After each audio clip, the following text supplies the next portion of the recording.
Good morning, my dear students. Ngasi aina noya takadoisna diffraction of light. Mangana atopa ang mangan ya atopa phenomena ama. Mamangda ay interference ki matang na takre interference ta koina hai ki badu light source ama monochromatic light source oigadaba madudagi akoina source ani thokhalaga ko light source amadai tholokpa mangandu source ani haibadi slit ani khakta phaudu olaga source ani tare adui source ani duragi laiba mangan singdu according to Huygens web theory matungina secondary wavelets produce tawre haiba secondary wavelets ani du interfere tawrakanda nokoina interference pattern nai du ugi adanga si gisina diffraction of light madu yenga si hojik to kaigum kanda na khoina yamna apik popot ko apik popot ki matonda mangana lakpa matamda poto matondu irang lang bagumba sina khoina oi khudam moina na khoi yam pikpa yetum maton adagi no khoina koi kokpada sina ba blade adugi matun singdo adugi do na khoina munna yengba kanda matundu irang lang bo uramgani adu uri do karino haibada mangana masi web ki maong da satpa matamda magi web lengka changdam na baya ba potadi makhoyi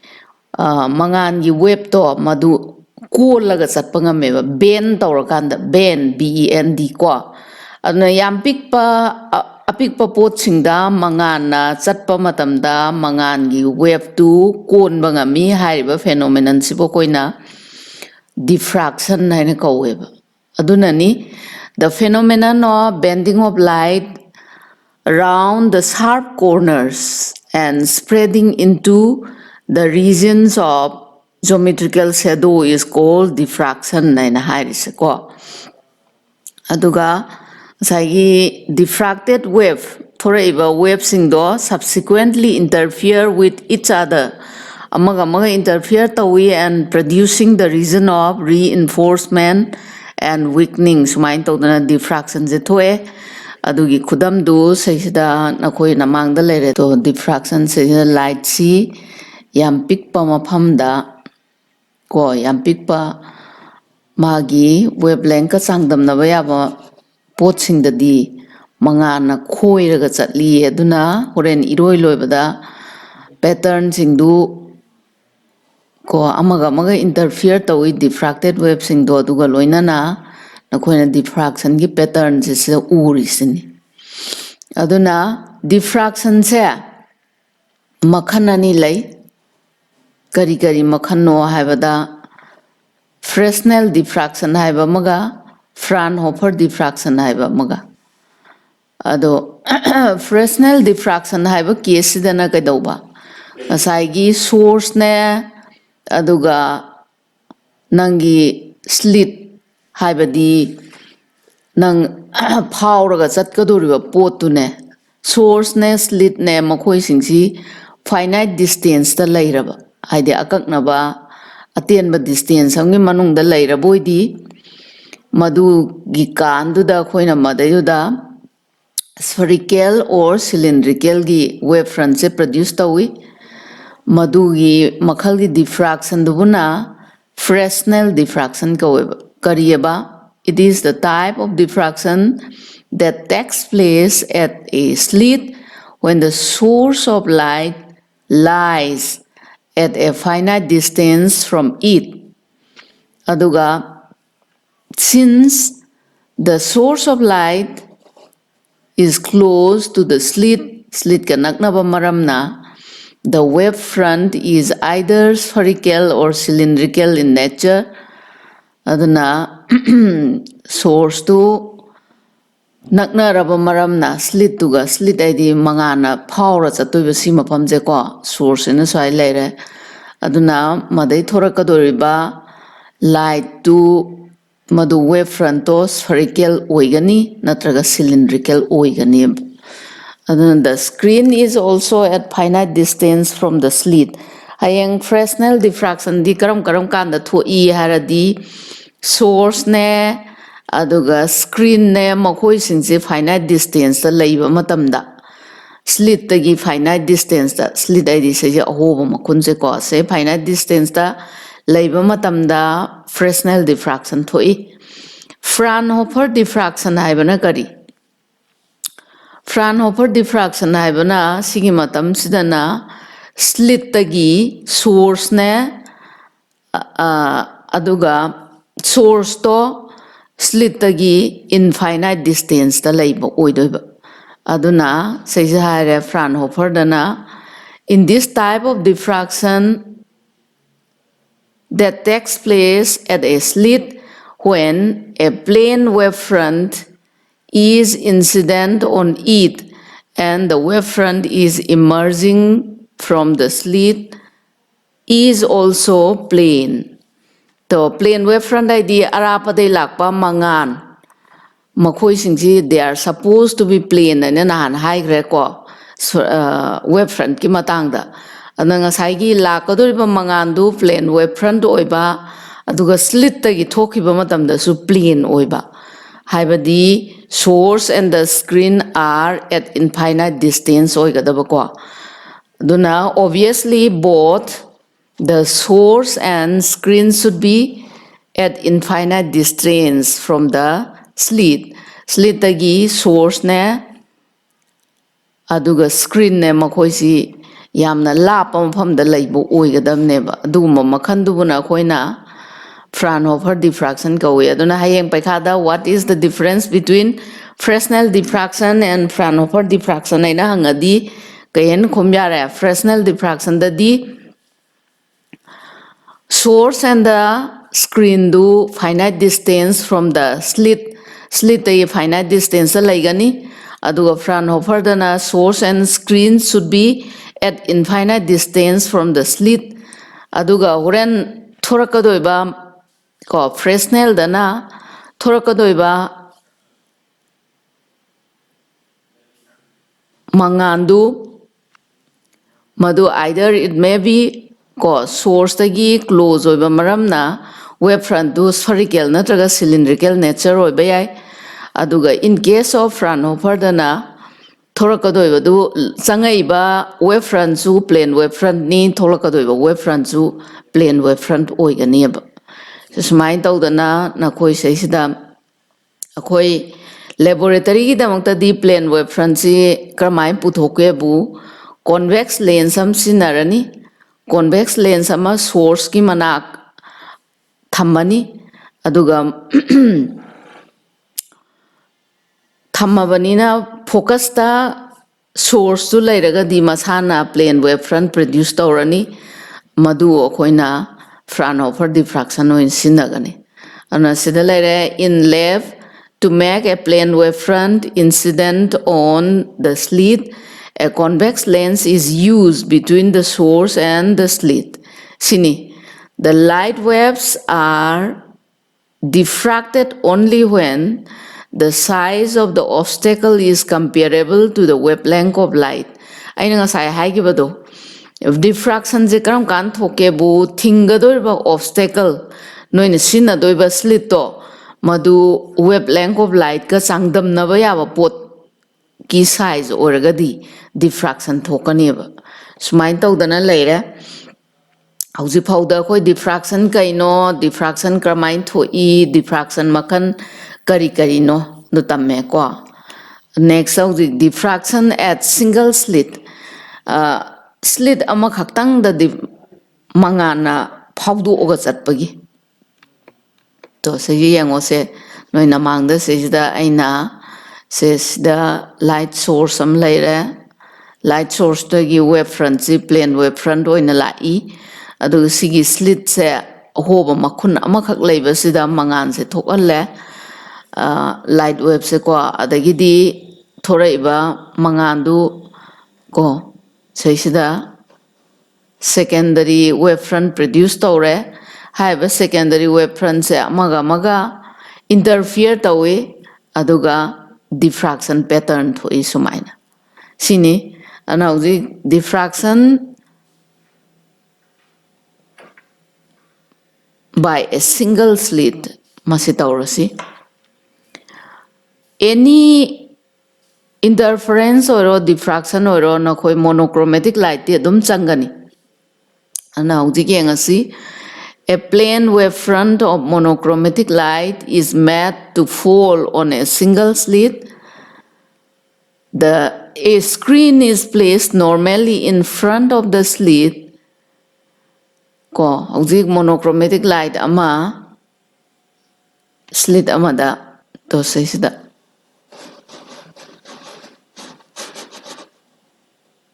to sida monochromatic light am sumai thajale si single slit ni single slit se ho bani mangan se change due to Huygens wave theory matungina seisida thora iba wave front sing se amaga interfere tawrani ana screen sida na khoina diffraction pattern phangani now yengo every point of the slit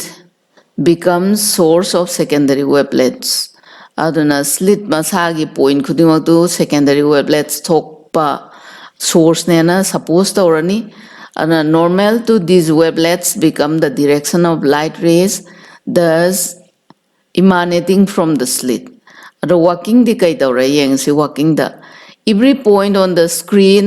starts getting ray from different points of the slit. The diffraction pattern is obtained on the screen which lies at a the diffraction pattern is obtained on the screen which lies at focal plane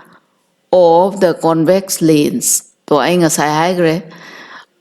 akoina laboratory gi damakta di akoina diffraction pattern se puthokpagi haurakna na bai damakta kaidore screen se focal plane da laigani. It is found that the width of the central maxima is twice the secondary maximum. The secondary maxima goes on the decreasing. Yangon na koi namang da ay amona hanjana ay geto. To say sida maximum to si mayay da leba maximum point to ni. Haiba maximum point se to se leba maximum bright se si mathang next ki bright to silere na khoi na kari thengna ge bu sigi mayai da lairiba sina magi apak pase masi width of the secondary maxima sigi twice oigani ba sigi sina thangnari sigi double times oigani ba pak pase aduga sum magi brightness e sum handarakani ba ko maduni sidegi akoina diffraction pattern da phangi se dik hojikari haigra.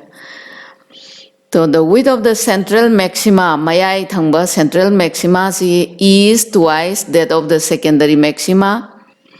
and the secondary maxima goes on decreasing. I know that utkre adawjik amuk graphical representation amuk yengsi to sida graphical representation da hojikidu graph na utladi sumain tawi simayai gi central maxima lere next secondary maxima ani lere sigi secondary maxima ani sa masigi apakpaga central maxima ga managani ba aduga sum maxima sum secondary maxima sing sum handoki ba loina na sum magi intensity langbai sang se handarakani ba ko ana hauji aina haigibdo secondary maxima sina sigi width apakpa se central maxima sigi secondary maxima gi double times oyeb yare do hauji yengasi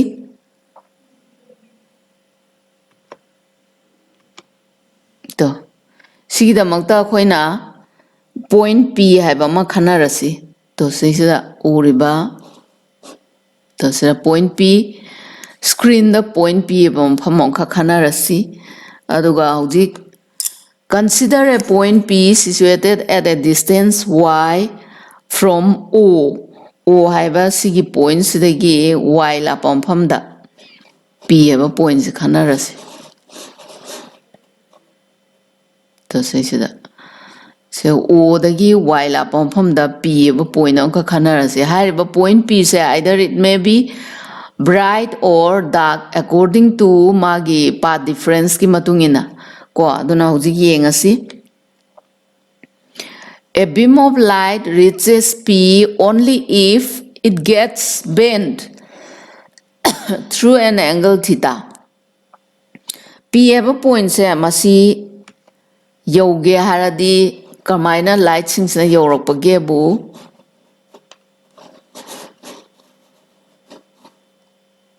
to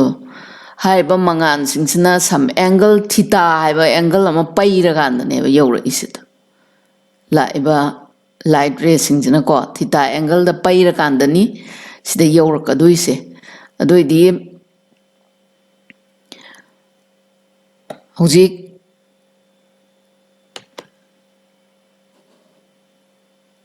draw AN perpendicular to the ray diffracted from E. Aduna hojik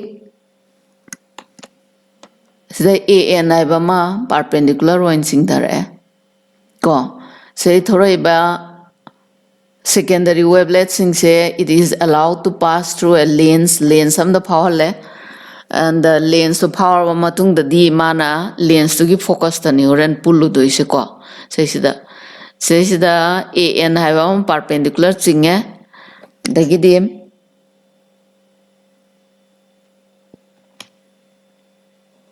thus AN is said to be the diffracted wavefront to nena lowrani we have EN by AE is equal to sine theta say yengasi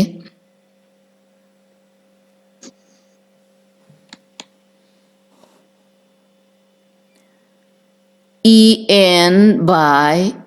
AE perpendicular by hypotenuse aduna sine theta laira therefore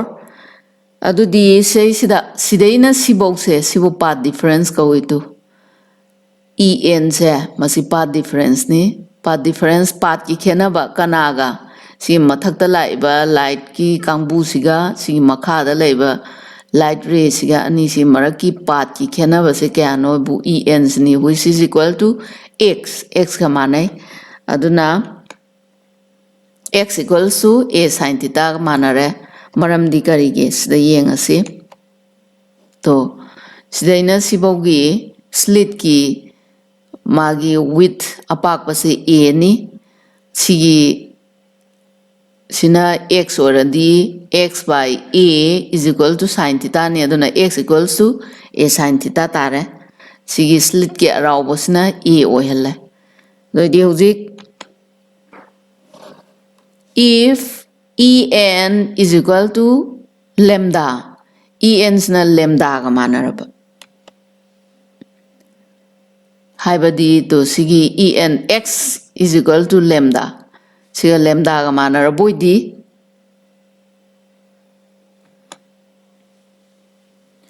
the point P will be the first dark spot near O ana P se masi EN sina lambda ga manaradi O central bright fringe gi manakta laiba ihan hanba dark spot to oiganeba the slit can be divided into two equal halves and slit se ani thong khaidok pa yare any two corresponding point in this half differs from each other by a path difference ani thong khaido di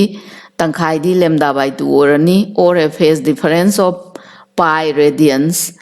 oirani phase the khenaragana pi oigani path difference na lambda by 2 orani thereby producing destructive interference and destructive interference produced orani thus the effect of one half of the slit is cancelled by the second half and hence dark fringe is produced to say sida duna sida yengo sigi p sina dark fringe oige haragadi sigi tangkhai amana puthoiba effect se tangkhai amna kak ani ko aduna maram oidana dark fringe produce torani. Hence dark fringe is produced. Mind to the dark fringe is produced tore.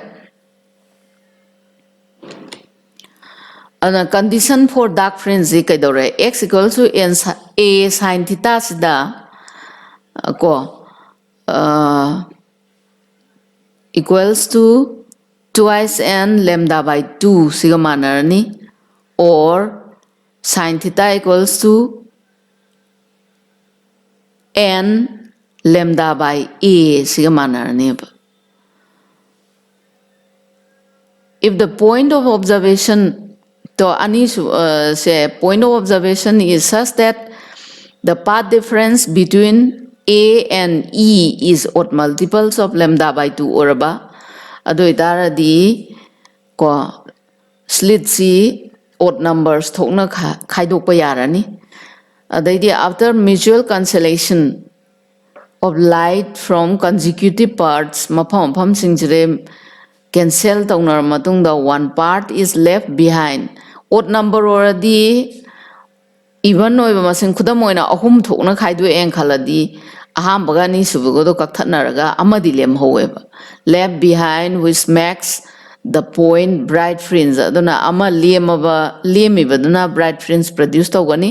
and a condition for bright fringe ki condition mukari no habada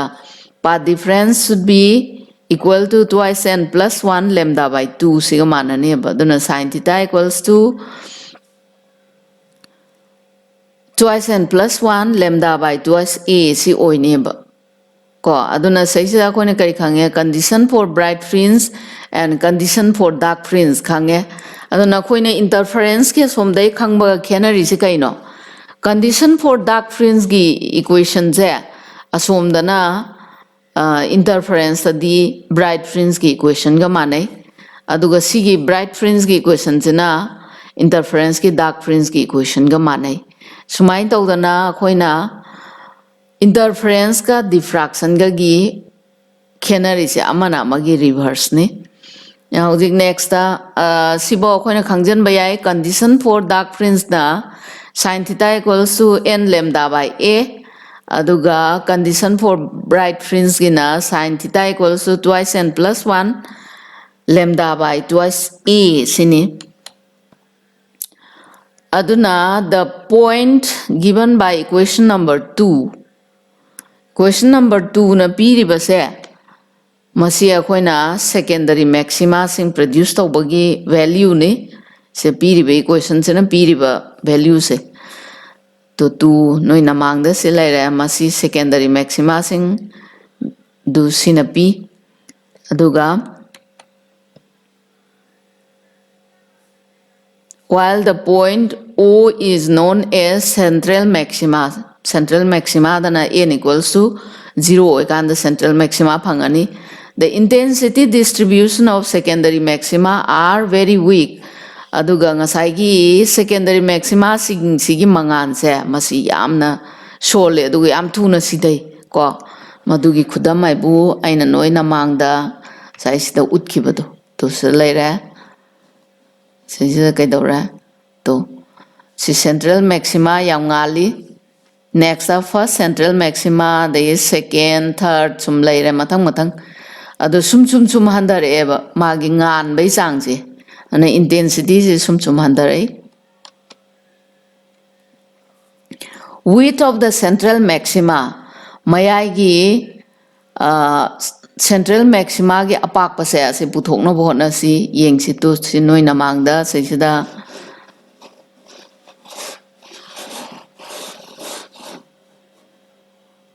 to seisida laira central maxima gi apak pasi sidagina sibong to sibong laira sikayam pake dong puthoksi the width of the central maxima is distance kai dena kai boy doiba sagi cre trap amadagina ꯇ꯭ꯔꯞ ꯑꯃꯐꯥꯎ ꯑꯣꯏꯅꯤ two ꯁꯤꯗꯒꯤꯅ ꯁꯤꯐꯥꯎ ꯑꯣꯏꯗꯣꯏꯕ ꯑꯗꯨꯅ ꯁꯤꯗꯒꯤꯅ B ꯐꯥꯎꯒꯤ ꯑꯔꯥꯞꯄꯁꯦ ꯑꯣꯏꯗꯣꯏꯅꯤ distance between the two dark fringes adjacent to it dark fringe ani maraksini central maxima se the angular position of the first dark fringe is angular position the sin theta equals to n lambda by a c oigre ado n to 1 already se lautho therefore theta equals to kai tare sin inverse lambda by a laire and the angular width of the central maximum aduna magi angular width magi apakpado yengsi central maximum gidi twice theta siga managani ana 2 sin inverse lambda by a si lere chengo cheisida sigi seina sibogi apakpase akoi mamangi da sibu width of the any bright fringe or dark fringe akoi beta na khangnagi ko adu sigi central maxima se let us suppose masi beta ne khaladi magi tangkhai da beta by 2 oirani adu now ji beta by 2 sidi sigi angle sini angle si kai ga manare adu die yengasi tangent theta di beta by 2 by d oirani to se lere aduna di beta by 2 di kai ga manare d tangent theta siga manai tangent to lauthokro d theta ga manare aduna hojik beta puthoke di kai tare twice che si value hapchalo theta gi value se ja hapchale lambda by a se hapchale adu itaradi width of the central maximum beta ki value se kai ga manage bu twice lambda d by a siga manarane ba sini sumai tawdana khoina width of the central maxima puthokpa yare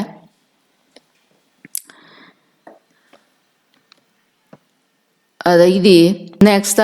distance of the screen when the width of the central maximum is equal to width of the slit aduga hojik slit ki apakpaga central say distance of the screen gi arapa when the width of the central maximum gi width sina equal to the width of the slit ka pakpa manaraba adu itaradi linear width central maximum gi value si beta ni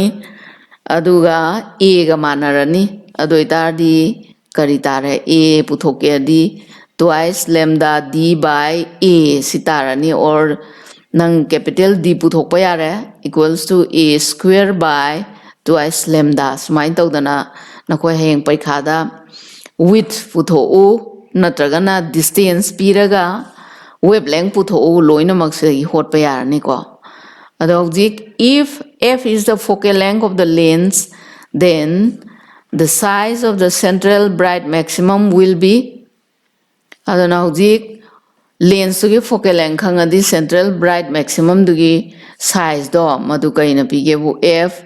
lambda by a sina pirane f lambda by a the interference and diffraction of light energy animak si kaino mase is redistributed interference su diffraction da su light energy se redistribute tobani if it is reduced in one region producing dark fringe ko mafam amada magi mangan se handharaba it increases in the another region atopa mafam da dingalamgani producing bright fringe aduna there is no gain or loss of energy aduna gain su laite loss of energy su laite which is consistent with the principle of conservation of energy aduna interference su diffraction da su mangan si redistribute tobani mafam amadana mamme na khalasu atopa mafam amada ngali aduna energy si loss natraga gain laite aduna principle of conservation of energy se masi obey tawi illi ada hayang paikada kayung kanda interference and diffraction natraga interference si law of principle of conservation of energy in bra natraga diffraction si principle of conservation of energy in bra ina adum hangba yai ko aduda statement si bigadaba interference hangaga interference ki hai tare diffraction hangaga diffraction ki hai tare interference and diffraction punna hangaga na punna iram tare sumai tawdana nakoi sibauda akoina diffraction gi loire diffraction gi loi ba di single slit diffraction pattern loire sibauda hangyari se central maxima gi width puthokba hangba yai adagi maduga mari lainaba angkasing hangba yai sibauda ngasi loisalasi